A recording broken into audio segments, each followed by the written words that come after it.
Gente, boa noite. O meu nome é Jade, eu sou aluna da Faculdade de Direito e eu falo pelo nome do coletivo Construção. Nós trouxemos um evento hoje sobre saúde mental na USP, e porque essa é uma demanda de diversos alunos, é um tema que está sendo muito discutido, principalmente visto a situação, a condição de pandemia em que a gente está vivendo. Também uma situação muito onerosa para a saúde mental e psicológica das pessoas. Então, nós achamos importante trazer uma temática que abordasse esse assunto. Esse evento vai ser gravado, então, para quem não puder estar acompanhando agora, a gravação vai ser disponibilizada na página do Construção. E eu vou apresentar os professores que vão estar aqui com a gente. O professor André Antunes, que é professor do Instituto de Psicologia da USP, coordenador do Escritório de Saúde Mental da USP. E o professor Francisco Lotufo Neto, ele é doutor em psiquiatria pela Faculdade de Medicina da USP. E assim que os professores se apresentarem, vocês podem ir mandando as perguntas pelo link que a gente disponibilizou. Queria passar a palavra para o doutor Andrés Antunes. Pode falar, professor. Tá. Muito obrigado, Jade, pelo convite. É uma honra poder participar, contar um pouquinho, né, da minha experiência como professor e como psicólogo também, nesse momento de pandemia. Eu vejo que, evidentemente, né, tem toda uma preocupação com respeito à saúde mental dos alunos. Isso tem sido discutido em todas as unidades, né, da universidade, né. Nós percebemos que não só alunos, alguns ou muitos têm tido dificuldade para acompanhar, por exemplo, alguma disciplina que usa a tecnologia da comunicação, informação ou ensino à distância, mas também os professores têm tido dificuldade. Nem todos têm o conhecimento, a expertise nessas tecnologias da informação e da comunicação.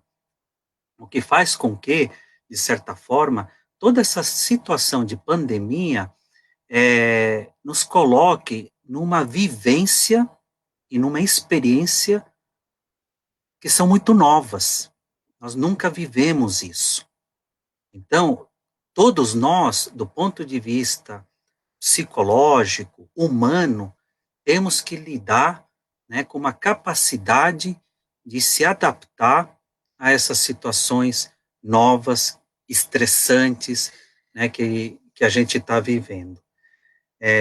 Uma coisa que eu tenho pensado muito é com respeito àqueles alunos que não têm as condições que nós temos, e nesse momento, estarmos juntos e conectados.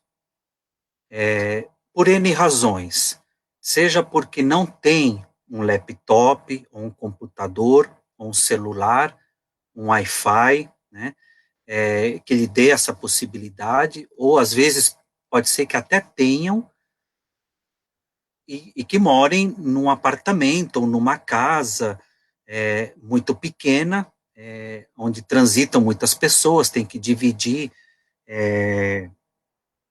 os computadores, etc.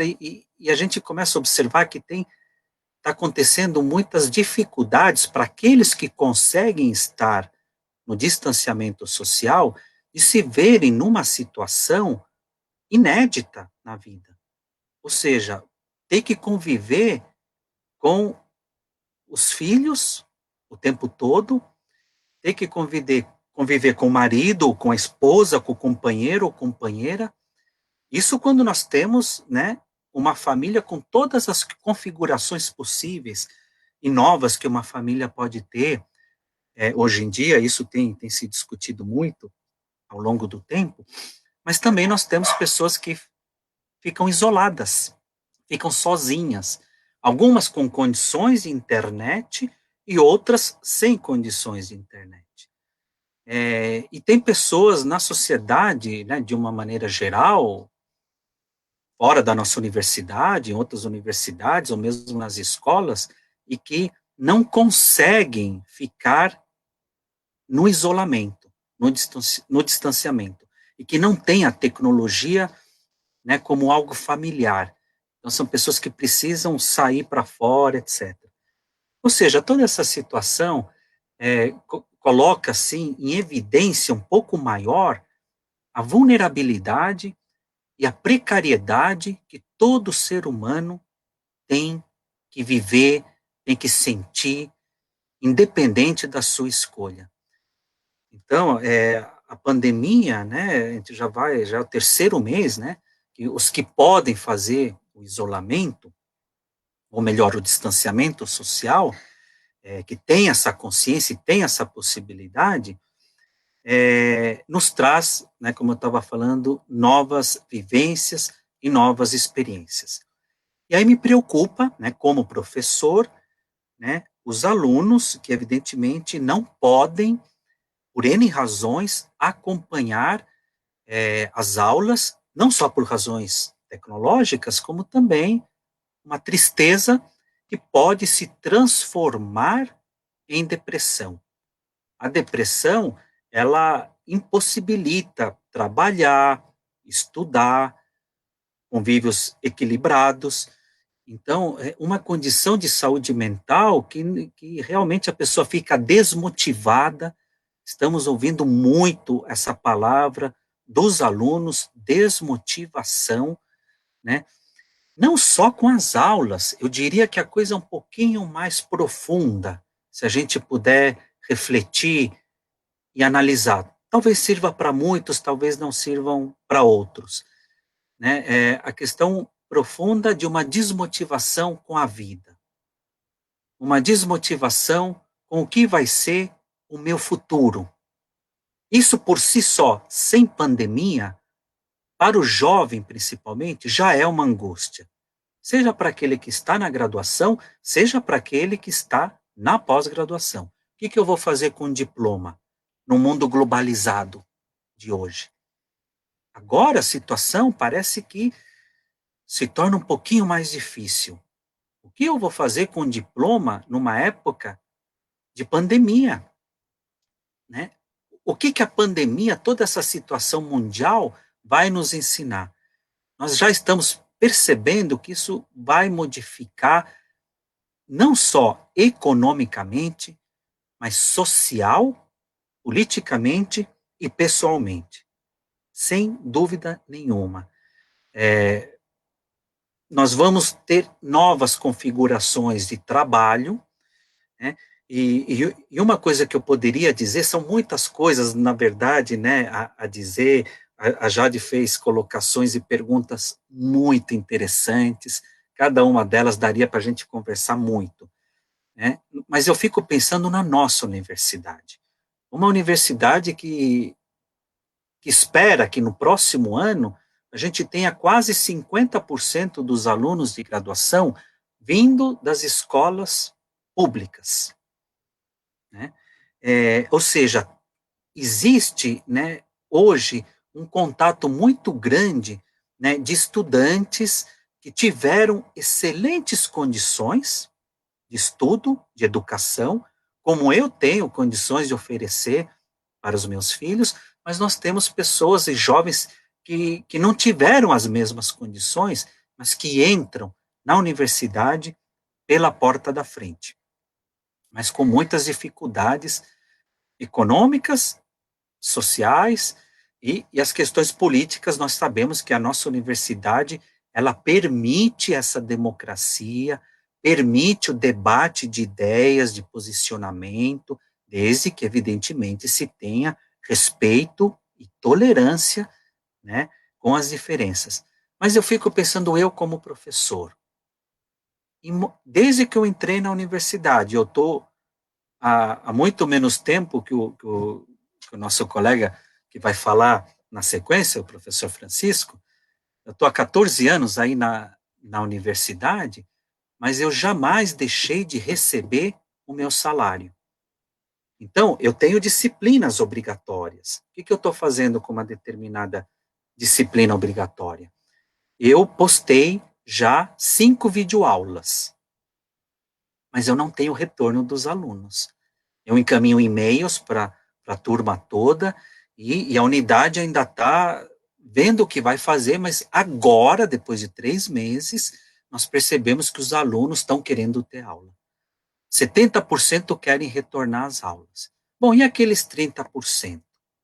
Eu já ouvi de diretores de outras unidades que falaram assim: olha, aqueles alunos que têm condições da internet, que têm condições melhores, inclusive de saúde mental, estão podendo ajudar aqueles que não têm, com muita criatividade, né?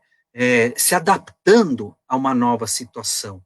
Eu acho que é isso que merece ser visto por todos nós, né, com cuidado, com um carinho muito grande.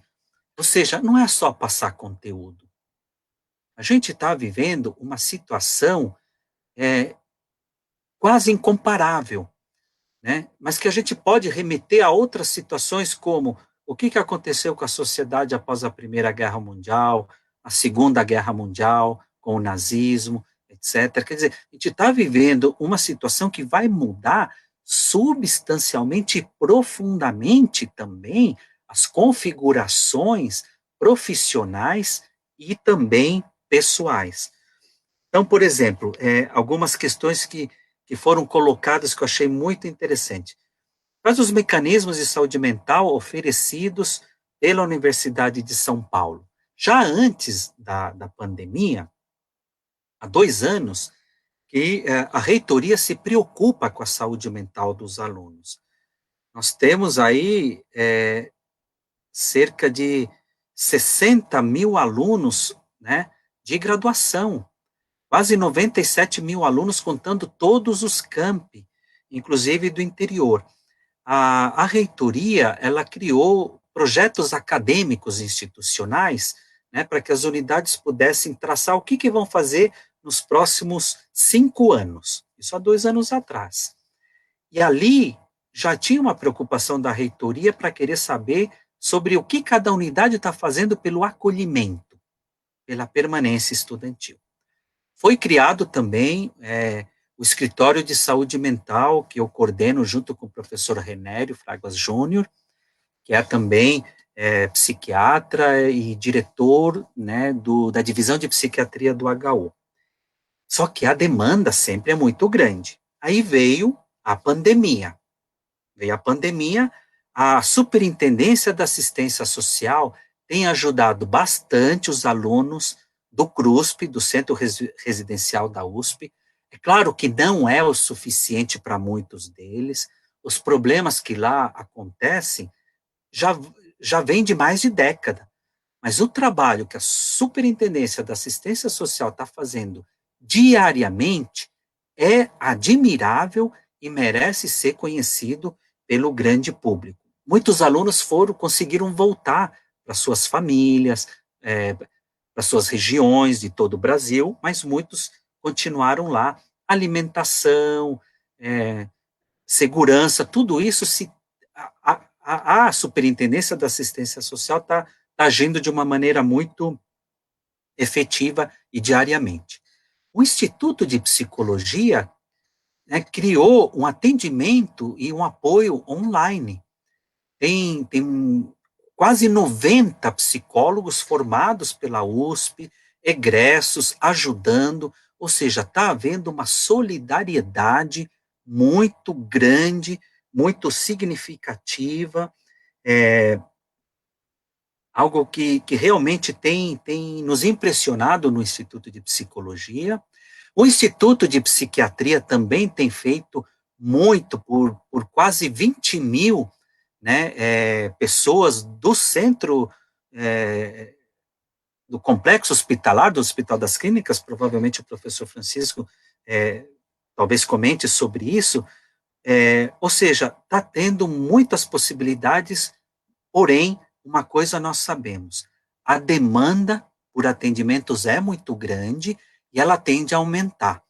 Nós, no escritório de saúde mental, percebemos que quando começou a nossa quarentena, diminuiu significativamente os atendimentos, que, obviamente, não poderiam ser feitos mais presencialmente, nós estamos atendendo de modo online, numa modalidade que chamamos consultas terapêuticas online. Oferecemos 3 consultas a cada aluno, só pode ser aluno da USP, da graduação ou pós, que nos procura. Nós procuramos atender em um dia, ou no mesmo dia, a gente já marca um encontro online, de modo seguro, né, pelo Google Meet, principalmente. Agora, nós temos alguns voluntários, né, que não têm o e-mail @USP, e eles atendem por uma outra plataforma, que é muito segura também para os alunos. Né? Foi me perguntado também sobre o medo, né, como o isolamento social afeta as pessoas. Isso é uma situação muito, muito complexa também, muitos estudos ainda estão sendo feitos em relação a isso, afeta de N maneiras. O que me vem à mente agora, que é muito preocupante do ponto de vista social, é que esse distanciamento social também está fazendo com que algumas famílias aumente a violência dentro de casa, né? Porque as pessoas têm que conviver mais. Para mim, como professor, é muito fácil sair cedo, eu deixo meus filhos na escola, vou para a Universidade de São Paulo e volto no começo da noite. Eu já não sabia o que era conviver com os meus filhos. Eu tive que me readaptar a tudo isso.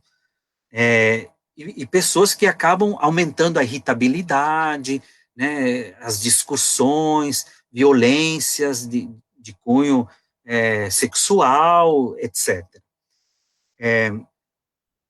Me perguntaram sobre a minha percepção sobre os efeitos da crise sanitária, né, na rotina de aulas e a responsabilidade dos estudantes, né? E aí eu acho assim que nós temos que nos juntar aos estudantes e pensarmos em como poder utilizar essas ferramentas que a pró-reitoria de graduação nos oferece.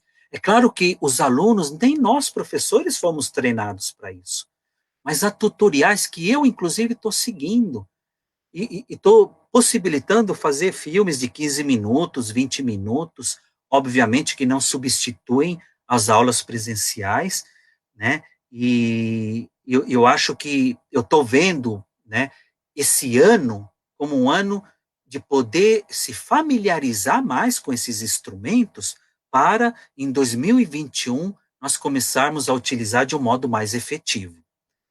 Né? A gente mora numa metrópole, onde há o problema do trânsito, então a possibilidade de reuniões ajudam muito. Se os professores e os funcionários estão tendo a possibilidade legalizada pela reitoria de trabalhar no formato de teletrabalho, por que não o que eu chamo de teleformação? Por que não aproveitarmos, dentro do que é possível, a teleformação? Os alunos que estão tendo dificuldades, seja por saúde mental ou por não terem tecnologia de informação e comunicação, a gente tem que saber. Porque tanto a pró-reitoria de graduação como a pró-reitoria de pós-graduação, eles ofereceram modems com capacidade de gigas o suficiente para as pessoas acompanharem as disciplinas. Claro que se usar essa capacidade para outras coisas, vai perder em memória, etc. Então, a gente vai tendo que se adaptar a tudo isso, mas nós temos que entender que não só os alunos sofrem com tudo isso, os professores também e os servidores.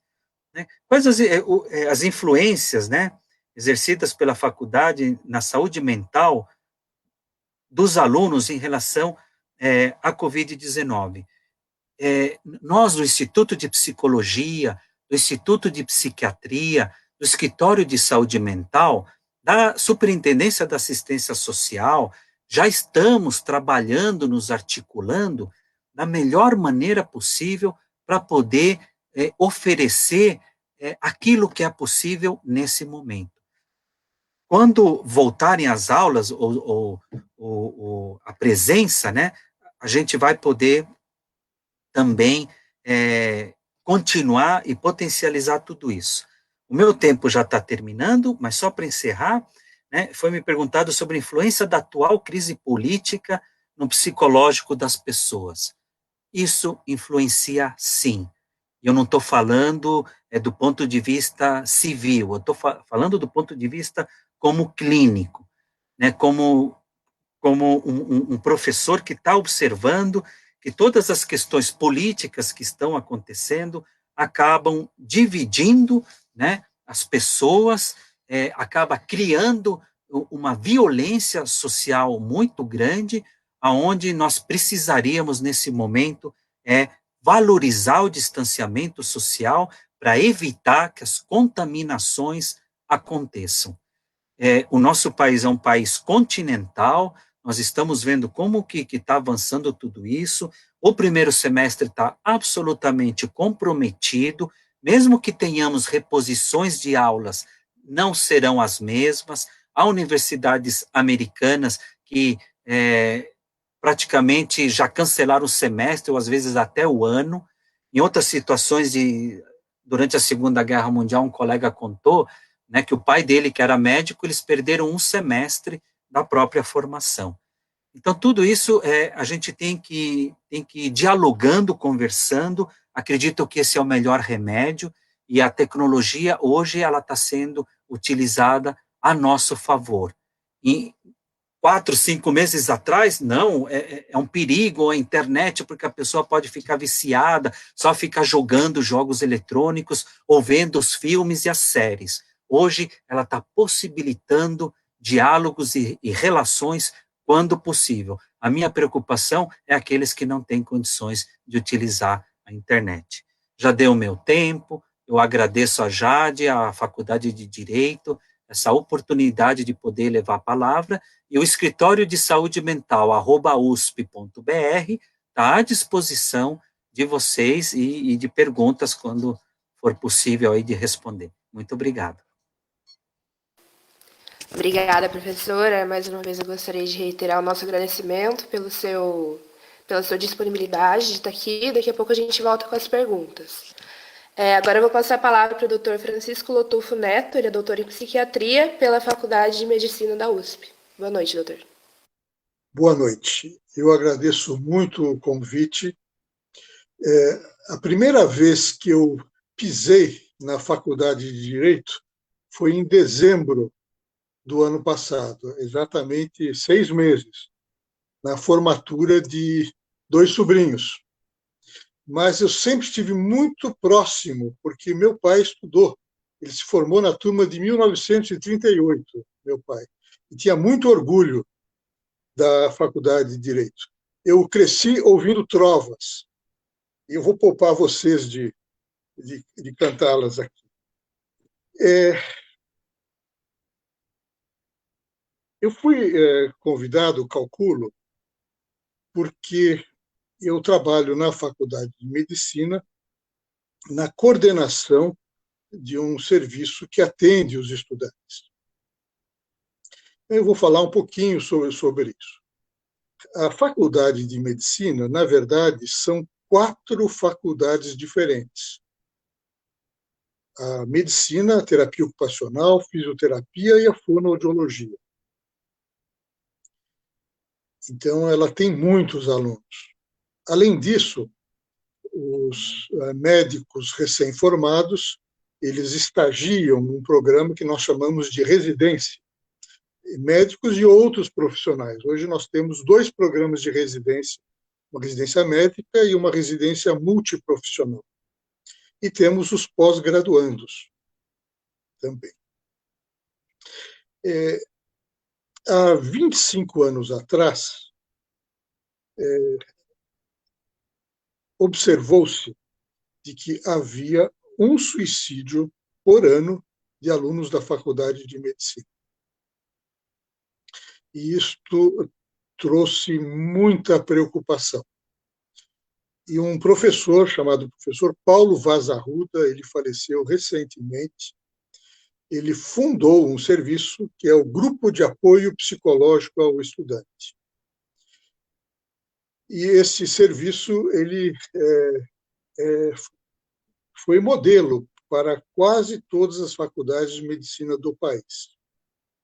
Depois que ele foi criado, nós ficamos 20 anos sem ter um suicídio na faculdade de medicina. 5 anos atrás, voltamos a ter um suicídio.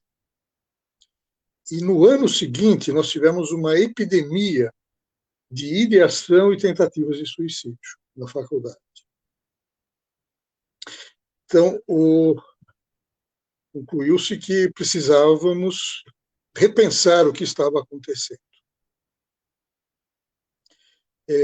Foi criado, então, um núcleo de apoio ao estudante. Este núcleo ele procura oferecer diversos serviços aos estudantes da Faculdade de Medicina. Então, nós temos o GRAPAL, que trabalha com os estudantes que estão com problemas de saúde mental. Se estima no mundo, em todas as faculdades do mundo, que cerca de 30% dos estudantes de medicina tenham depressão durante a faculdade. Esse número é muito grande, é muito acima do número da população geral. Além disso, tem problemas de ansiedade. A faculdade é exigente, então há uma ansiedade muito grande pelo desempenho. Os alunos têm problemas com álcool, um uso perigoso do álcool e com o uso de drogas. Há também reações agudas ao estresse e problemas de comportamento. Por exemplo, dormir mal. Nossos alunos precisam dar plantões. Então, a insônia é um fator aqui importante que tem que ser levado em consideração. Além dos problemas de saúde mental, os nossos alunos eles têm problemas financeiros e sociais. Existe essa preocupação que o professor Anderes já mencionou, com o aumento de alunos com menor poder aquisitivo. Então, isso é uma preocupação, sempre houve lá um serviço social importante. Nós temos uma casa dos estudantes, temos um prédio de residência para os residentes e bolsas moradia para estudantes que moram longe ou venham do interior. Há um programa de alimentação também, bolsas livro e manutenção dos estudantes. A Faculdade de Medicina é uma faculdade longa, um tempo integral, e dificilmente se consegue trabalhar simultaneamente a faculdade. Muitos alunos dão aulas, enfim, para suprir essas necessidades. Os recursos financeiros para esse programa eles vêm da USP, vêm dos ex-alunos da Faculdade de Medicina e dos professores. Então, há um programa de doações para se manter e atender a todos os alunos. A gente não consegue atender todos os alunos que precisam, mas a grande maioria consegue. Então, problemas de saúde mental, problemas financeiros e sociais. O terceiro tipo de problema que é muito frequente entre os alunos são problemas acadêmicos.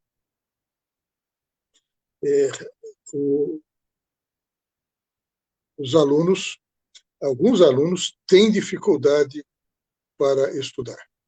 Eu me lembro que quando eu sempre fui um bom aluno, Quando eu entrei na faculdade, eu tirei um monte de nota baixa, porque simplesmente não sabia estudar. E pessoas que têm problemas de saúde mental têm dificuldade para estudar. Então, há uma programação de apoio acadêmico, né? Tanto em relação a como estudar, quanto em relação à mentoria, que nós chamamos. É um professor que se reúne mensalmente com alunos de anos diferentes, se trocam ideias sobre experiências e dicas estudantis, profissionais, etc. É um programa que já existe há alguns anos, muito bem sucedido. E um programa de tutoria para alunos vulneráveis. Nós temos alunos que têm risco de perderem a faculdade, porque não conseguem progredir nos estudos.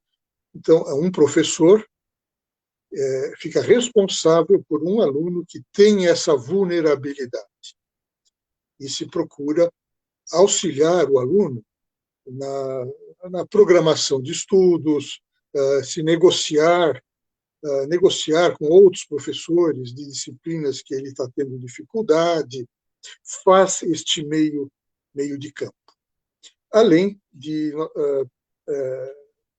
psicólogos e psicopedagogos, vamos dizer, que ajudam a pessoa a desenvolver as habilidades de estudo. O outro programa, que é muito importante, é um programa de promoção de saúde. O que a gente quer é evitar, prevenir que as pessoas tenham problemas de saúde mental e que se sintam bem na faculdade, se sintam acolhidos na faculdade. Então, esse programa faz parte desse programa uma série de atividades de acolhimento aos alunos e criar a possibilidade de se estabelecer relacionamentos humanos de qualidade. Nós sabemos que existem dois grandes fatores que são importantes para a felicidade do ser humano. O primeiro é relacionamento humano de qualidade, isso quer dizer família e amigo. E o segundo é cultivar a espiritualidade. Então, há programas na área da promoção de saúde. No momento atual, as aulas foram suspensas e praticamente todas as aulas estão sendo dadas pela internet. Se conseguiu isso. Se buscou apoiar, a faculdade apoiou os alunos que tinham dificuldade para isto, então, dando ligação à internet, acesso à internet e tablet, para que a pessoa pudesse acompanhar as aulas. O quinto ano foi muito prejudicado, que é um ano de estágios intensivos. 80% dos alunos estão envolvidos voluntariamente no atendimento da Covid-19. O sexto ano manteve as atividades, porque é um ano em geral de emergência, etc., e estão totalmente envolvidos no trabalho aí com a pandemia. Então, isso a gente tem muito orgulho dos nossos alunos por isso. Foi desenvolvido uma programação pelo Departamento de Psiquiatria, pelo Grupo de Humanização do Hospital das Clínicas, a terapia ocupacional, fisioterapia e fonoaudiologia, é um programa que nós chamamos de Com Você 19. Os profissionais que estão na linha de frente, o estresse é enorme, é indescritível o que se passa.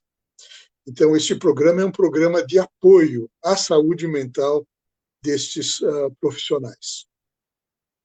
Há uma hotline, há uma busca ativa de pessoas que estejam tendo alguma dificuldade, a gente localiza isso pela chefia. Houve um programa que nós chamamos de primeiros cuidados psicológicos para sensibilizar a liderança de serviços para que eles possam identificar quem está sob estresse. esta pessoa, então, ela recebe apoio, ela pode ser encaminhada para psicoterapia e para atendimento psiquiátrico. O GRAPAL, eu cuido de problemas administrativos, mas não assistenciais. Como professor, é uma política do GRAPAL que eu não tenho nenhuma ligação com a assistência, de modo que os alunos tenham a segurança de que buscar o GRAPAL possa representar um risco ou um prejuízo à sua avaliação futura, alguma coisa assim. Então, eu não tenho acesso aos alunos. Nós temos 3 psiquiatras, um que só cuida dos médicos residentes e 2 psicólogas. Nós damos conta do atendimento psiquiátrico, mas não do atendimento psicoterápico. Então, temos profissionais voluntários que atendem também, e temos um serviço para os pós-graduandos da Faculdade de Medicina. E é um psiquiatra no Instituto de Psiquiatria do Hospital das Clínicas que presta esse atendimento. Enfim, acho que eu dei uma visão geral e eu estou às ordens aí para as perguntas e agradeço novamente o convite. Perfeito, professor. Obrigada pela participação, por ter contribuído com a gente com esse tema que é tão importante, tão caro a gente. Eu vou começar com as perguntas. A primeira pergunta eu gostaria de fazer para o professor Andrés. Muitas vezes percebemos que os nossos colegas estão com sintomas de problemas de saúde mental crescentes no semestre. Como ajudá-los sem parecer invasivo? Uma ótima pergunta quando tem essa preocupação em ser invasivo, já mostra, né, que é preciso respeitar, né, o outro, ou seja, vocês estão percebendo que o colega, de repente, não está bem. Talvez a melhor maneira, né, de se aproximar de um colega é lidar com a verdade. Falar, olha, eu estou percebendo que você não está bem, eu posso te ajudar? Ou, você está bem, eu estou sentindo alguma coisa aqui, quer conversar, quer bater um papo? Tem possibilidades, né, dentro da universidade, né, para acolhimentos, profissionais preparados, o próprio Instituto de Psicologia, o Escritório de Saúde Mental. O professor Loto falou uma coisa muito importante, né, agora há pouco, sobre o GRAPAL, né, e que a gente também lida lá na psicologia e no Escritório de Saúde Mental, que é o respeito pelo sigilo, pela ética, pela privacidade das pessoas que procuram ajuda, né? Então, assim, às vezes, as pessoas estão tão isoladas, né, e que se não tiver ninguém que as perceba, elas vão continuar nesse isolamento e nessas dificuldades. Mas, às vezes, um amigo que seja mais próximo pode estar se aproximando com a verdade de uma maneira compreensiva, sempre dessa forma, e dizendo, olha, tem pessoas, tem grupos na universidade que poderiam ajudar. No escritório de saúde mental, nós esperamos que as pessoas procurem ajuda. Ou seja, tem que ter um mínimo de força, e talvez de motivação, ou quem sabe de esperança, para que a pessoa procure ajuda, e aí ela vai receber pessoas que se preocupam. Então, assim, se tem amigos e colegas que percebem, tanto melhor. O problema é quando ninguém se interessa por determinada pessoa, e aí a gente corre o risco, às vezes, né, de negligenciar uma situação, né, e que pode se tornar, num caso muito grave, o professor Lotufo Neto falou de situações, de ideações suicidas e mesmo de suicídios, né, em pessoas que não chegaram a procurar ajuda, nem psicólogos, nem com psiquiatras, e que não foram percebidos por outros, e que por não se sentirem fazendo parte, vamos dizer assim, do mundo, e não encontrando um sentido, né, para a sua vida, acabam cometendo a pior das autoagressões. Então, se tem um amigo que olha, que percebe, já é um grande movimento, e tentar se aproximar sendo honesto e compreensivo. Perfeito, professor, obrigada. As próximas perguntas a gente vai direcionar os dois, aí quem quiser responder pode ligar o microfone. É muito difícil não se questionar sobre quando a situação vai voltar à normalidade, mas isso às vezes parece só aumentar a ansiedade. Existe alguma forma correta de encarar esse período da pandemia?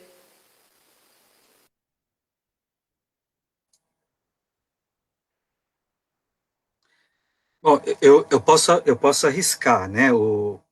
Existem técnicas de como lidar com a ansiedade no ambiente da saúde mental, da psiquiatria. Talvez o professor Francisco possa discorrer sobre isso. Eu diria, assim, que tentar procurar, na medida do possível, informações confiáveis dos cientistas, da nossa própria universidade, pesquisadores da Unicamp, né, os infectologistas, né, as pessoas que trabalham com epidemiologia, poder ouvir pessoas que têm pesquisado e trabalhado, né, com essas situações e dar menos ouvidos para talvez certas notícias sensacionalistas e ficar com o pé atrás com tudo aquilo que vem pela internet. Eu diria de uma maneira muito simples, eu tenho dito, né, até para os meus familiares, né, viver o dia, carpe diem. Viver o dia e tentar, sabe, não ficar pensando muito, nem fazer previsões futuras, porque isso está sendo muito difícil. Mas poder viver dia a dia, conversar com colegas, com pessoas, ouvir músicas quando possível, ler livros quando possível, um filme. Mas se não for possível tudo isso, ligar para os amigos, entrar em contato com os amigos, colegas ou familiares. Passo a bola para o Francisco. O cuidado da saúde deve ser algo que precisamos ter a vida toda. E o mesmo vale para este período. É importante ter uma rotina, que nesta rotina esteja incluído atividade física, um pouco de sol na medida do possível, dormir adequadamente, ter um ritmo de sono adequado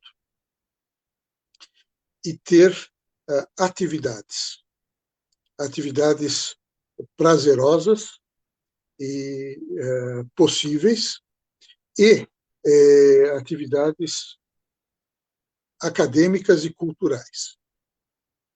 Fundamental é manter os relacionamentos, as amizades, cultivar as amizades, estar em contato com as pessoas. Tudo isto ajuda à promoção da saúde.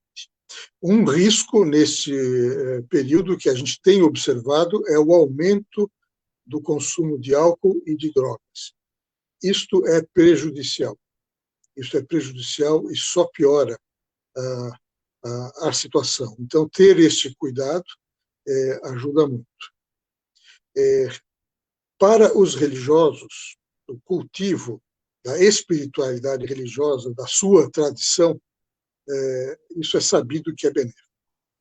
Para os não religiosos, existem outras formas de cultivo da espiritualidade, como a apreciação artística, estética, apreciação musical, etc.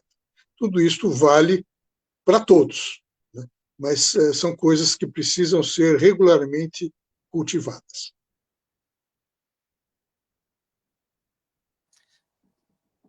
Posso fazer um pequeno complemento, Jade? Por favor. Eu estava me lembrando aqui que no colégio que o meu filho estuda, eles sempre fazem comemorações dos sobreviventes de guerra. E os jovens uma vez perguntaram, mas por que? Isso já passou, isso faz parte dos livros, faz parte da história. E os professores falaram assim, não. À medida que a gente conheça o nosso passado, nós vamos entender o que está acontecendo atualmente para poder vislumbrar um futuro. O que eu tenho percebido, por mim e por muitos, é um resgate de situações que já aconteceram. Por exemplo, eu gosto de determinada atividade esportiva. Então, no YouTube, eu vou ver o que acontecia nessa atividade esportiva em 1974. As próprias televisões estão reprisando alguns eventos, novelas, situações muito interessantes, né? Porque não há nada de novo a não ser essas notícias difíceis que a gente tá vendo. E o professor Lotofo falou dessa questão da espiritualidade, né? Eu fui procurado, né, por um padre de uma paróquia, né, porque os fiéis estavam pensando no suicídio. E ele chegou um momento em que ele falou assim, Andrés, o meu papel de padre, de religioso, ele tem um limite, mas tem um outro limiar aí que já não me cabe mais. O que a gente pode fazer? Senhoras, né, vivendo no isolamento, né, pensando nisso e perguntando para o padre se é pecado, né, cometer o suicídio, etc. O padre falou assim, olha, não vale a pena. Né? Mas ele não sabia o que fazer com todas essas situações. Não que nós saibamos o que fazer, mas a gente sempre vai oferecer alguma coisa, né? Oferecer um diálogo, uma conversa, como um excelente remédio. Perfeito, professor. A próxima pergunta. Tendo em vista a atual situação vivida, o que os senhores acham sobre a iniciativa de várias universidades americanas de trocar as notas pelo status aprovado e reprovado?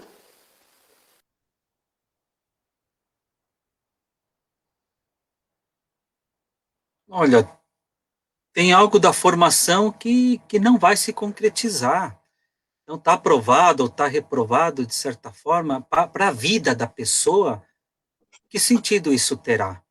O que acontece é que, de fato, a gente está tendo, né, uma dificuldade na formação. Eu achei muito interessante quando o professor Lotofo fala que os alunos de medicina do quinto ano, do sexto ano, 80% dos alunos do quinto ano estão trabalhando, estão ajudando os residentes, o pessoal do sexto ano, ou seja, pessoas comprometidas, né, com a vida, né, tentando ajudar pessoas. Agora, para o jovem que tem lá uma aprovação, ele sabe que não teve uma formação.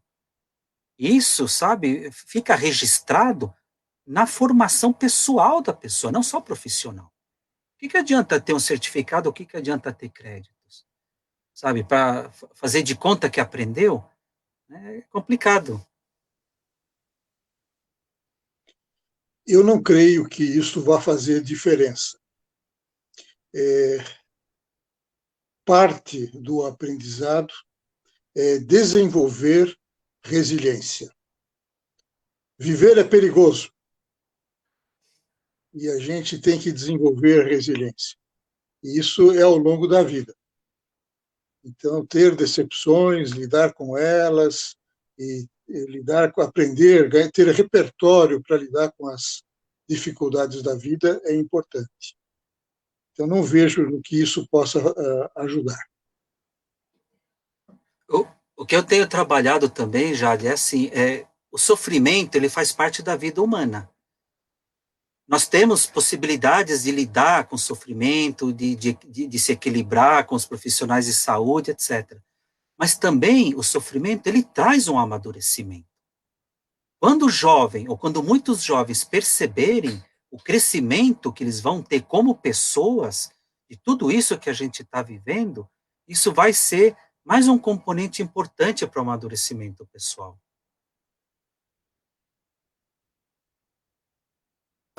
Perfeito, professor. A próxima pergunta. O ambiente universitário e escolar em geral, às vezes, pode ser bastante tóxico. Com a contraposição da vida universitária para o ambiente virtual, as relações estão ainda mais conflituosas, como costuma ser pela internet. Existe alguma forma de reduzir o embate e criar uma comunicação menos agressiva?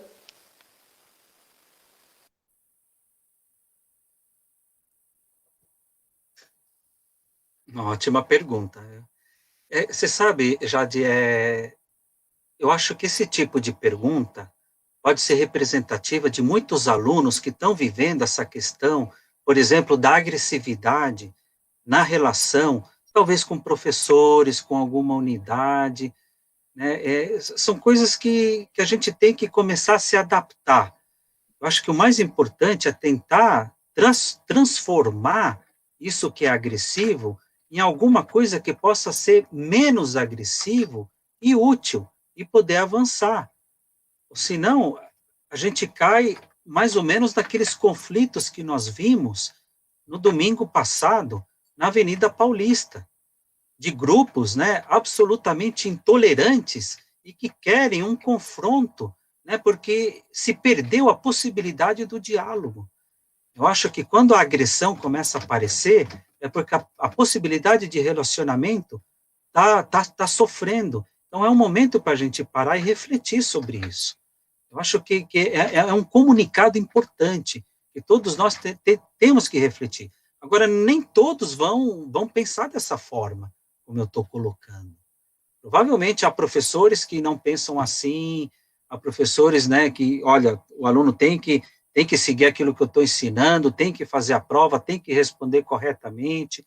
Há outros professores que são mais compreensivos. Isso é um treino para a vida. A vida fora da universidade, ela não é fácil também.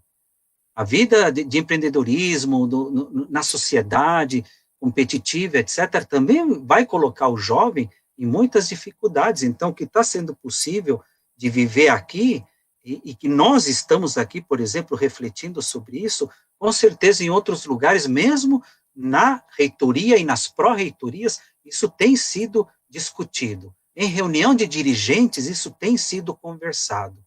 De modo que a gestão universitária também está preocupada com tudo isso. Existem alguns aforismas interessantes na psicologia. Um deles é que hostilidade é pedido de ajuda. Então, nós temos algumas pessoas que estão agindo de forma hostil, sinal de que não estão bem. Esse é um ponto. O outro ponto é os estudos do desenvolvimento, principalmente o desenvolvimento moral, mostram que existem estágios pelos quais o ser humano pode atravessar. A mudança de estágio, ela depende da necessidade e depende do ambiente. Um dos estágios que ocorre na adolescência é a verdade está no meu grupo. Então o outro precisa mudar. Que a verdade está com o meu grupo.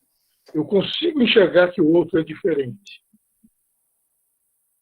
Em torno dos 20 anos de idade, eu começo a enxergar que o outro é diferente e tem valor. E tem valor.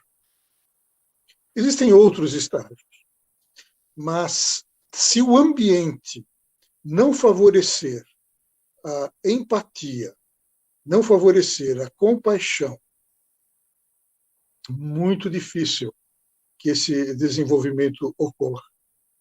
Então, são coisas que muitos na nossa sociedade perderam e que precisam ser cultivadas e lembradas e trabalhadas.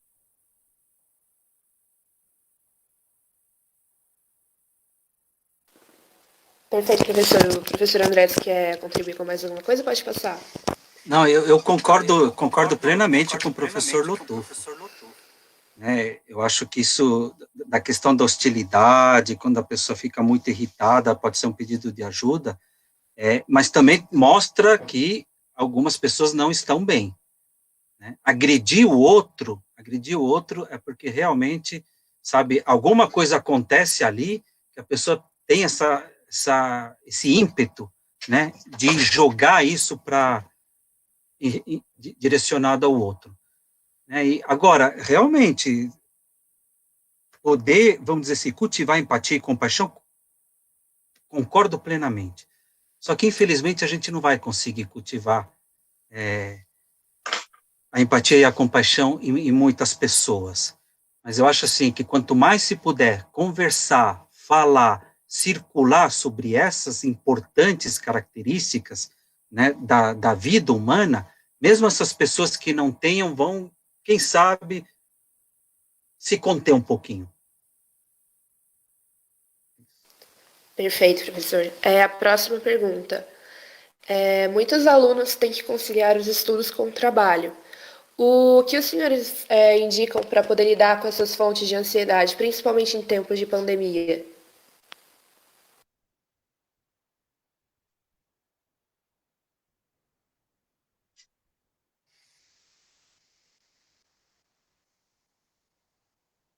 Francisco?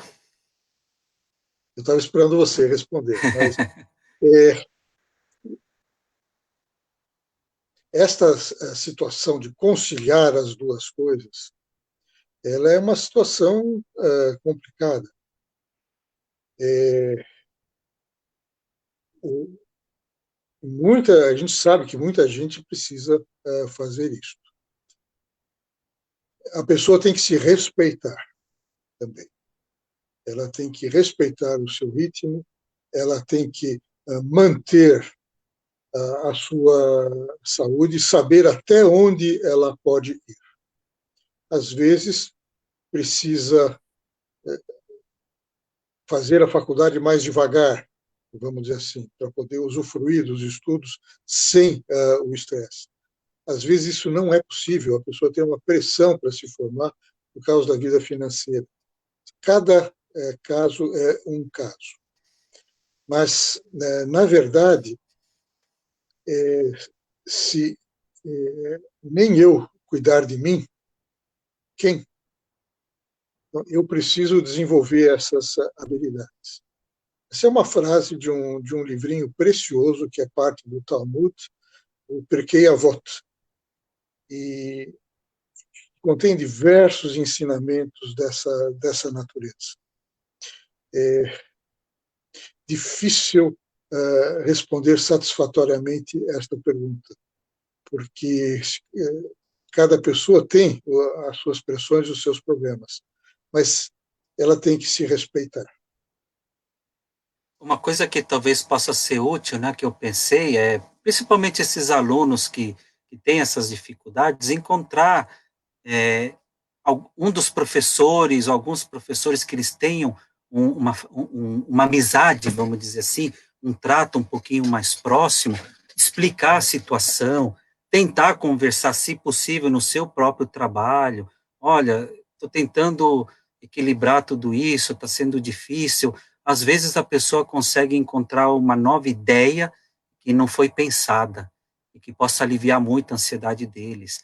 Ou mesmo esse professor pode levar para um presidente de comissão de graduação, de pós-graduação, para um diretor, etc. Olha, o aluno está tendo essa dificuldade, mas a gente está vendo que ele está interessado, né? Isso eu acho que a universidade poderia ajudar, mas a gente precisa que os alunos possam também procurar, né, dentro daquelas pessoas que eles têm um mínimo de confiança.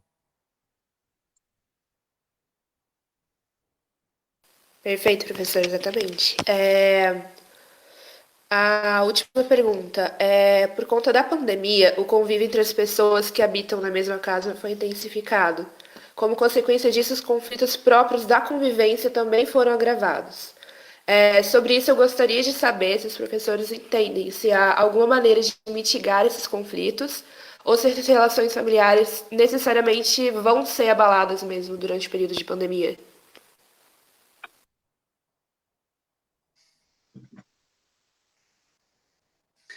Olha, eu estava discutindo uma situação, né, de uma aluna que ela morava numa república, mas foi morar na casa com os seus familiares. E ali começa a ter discussões, né? A pessoa tem uma mágoa de um dos pais, uma mágoa muito, muito grande, e tenta conversar com um dos pais, explicando o que está acontecendo, e ela não consegue, de certa forma, ouvir de um dos pais o reconhecimento que ela gostaria. E essa pessoa vem e conta para um dos terapeutas. E nessa relação nova com um dos terapeutas, ela pode viver, sentir alguma coisa que não é possível dentro da sua casa. E o que está sendo conversado é muito difícil mudar pessoas da nossa própria família. Mas talvez o que seja mais próximo a nós é tentar uma transformação nossa. E mesmo a família, ela muda ao longo do tempo. Ao longo de 5, 10, 15, 20, 30, 40 anos, há mudanças que podem acontecer. Então, na medida do possível, se puderem conversar, dialogar, mesmo que essa conversa seja dura, mesmo que essa conversa seja agressiva, porque talvez a pandemia, né, o distanciamento social e a intensificação das relações familiares possam nos dar uma oportunidade de conhecer, de se relacionar, que a gente não tinha. Quantas vezes eu trabalhando na Universidade de São Paulo, eu falava, puxa vida, eu passo mais tempo aqui na USP do que com a minha própria família. Quando eu chego em casa, jantamos, etc., depois todo mundo vai dormir, e no outro dia se repete uma situação. Como eu gostaria de poder conviver mais com a família. Quando a gente começa a conviver, a gente começa a conhecer um pouquinho mais, não só o outro, mas a gente mesmo.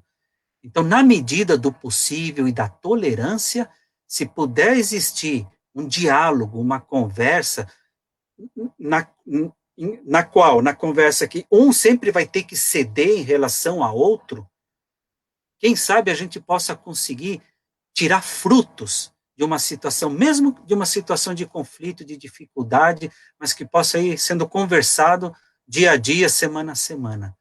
Quando possível, mas isso nem sempre é possível. Né? Vamos conversar sobre pessoas razoáveis. Existem 3 formas de comunicação dentro da família. A primeira delas é o rompimento. E o rompimento pode estar na mesma cama, vamos dizer assim, ou pode estar a milhares de quilômetros de distância. Ele não resolve os problemas, é um peso. É um clima que sempre fica pesado. A segunda forma de comunicação é o enredamento, onde as pessoas estão enredadas. E o sinal do enredamento é quando 2 regras dirigem a relação familiar. Uma delas é que eu sou responsável pela sua felicidade e bem-estar. Eu tenho que fazer alguma coisa para você ficar bem. É caminho para o desastre, porque é impossível. A segunda regra é você é responsável pelo meu bem-estar e felicidade. O que você vai fazer a respeito? Porque eu não estou bem. Caminho para o desastre também. Essas 2 regras levam a um enredamento. A regra saudável nós chamamos de diferenciação. É uma presença não ansiosa. Eu sou responsável pelo meu bem-estar, você é responsável pela sua felicidade, eu posso te ajudar, mas eu não sou responsável. E esta diferenciação, ela vem com a maturidade, é um dos caminhos, é a maturidade.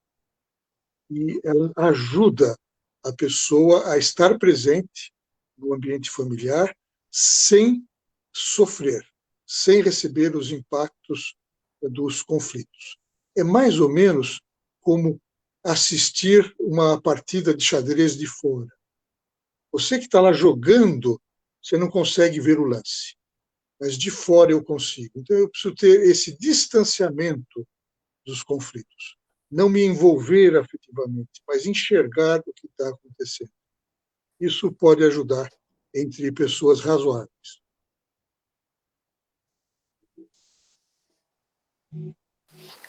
Perfeito, professor. Muito obrigada. Eu havia comentado que era a última pergunta, mas acabou de chegar para a gente mais uma. Se tudo bem a gente continuar com essa. A questão é sobre quanto ao quadro de depressão e ansiedade, que vem crescido bastante nesse período. Quais conselhos os senhores teriam para dar para essas pessoas?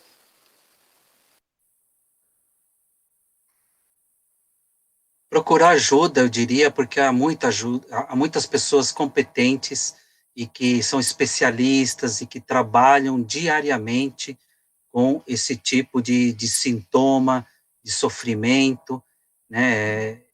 Não ter vergonha, ou mesmo que tenha vergonha, deixar a vergonha de lado, procurar ajuda, eu sempre digo que é um sinal de sabedoria. É um grande passo para melhora, para o amadurecimento pessoal.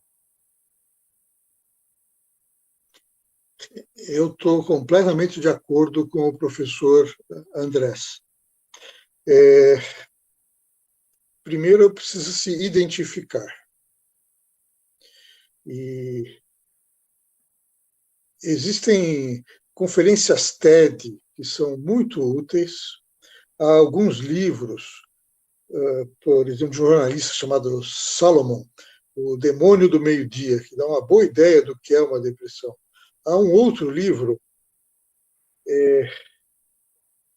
Perto das Trevas, William Styron, que descreve a sua autobiografia.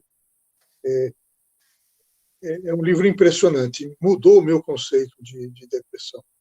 Depressão traz muito sofrimento. Então, e muitas vezes não é percebido, não é percebido. Então, precisa estar alerta, as pessoas ao redor detectarem, porque muitas vezes a pessoa não sabe o que é, ela acha que é normal aquilo, e não é, e buscar ajuda, buscar ajuda.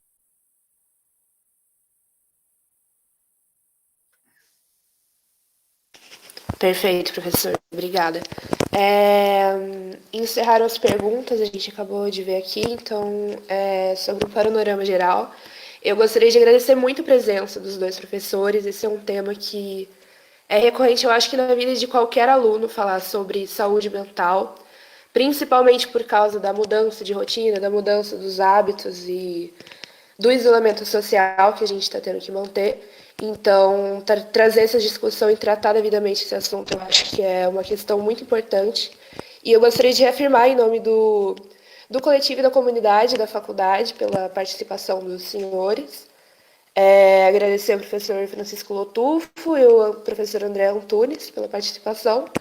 E sobre a gravação dessa live, nós vamos estar disponibilizando no grupo do Facebook e depois o coletivo Construção vai estar disponibilizando.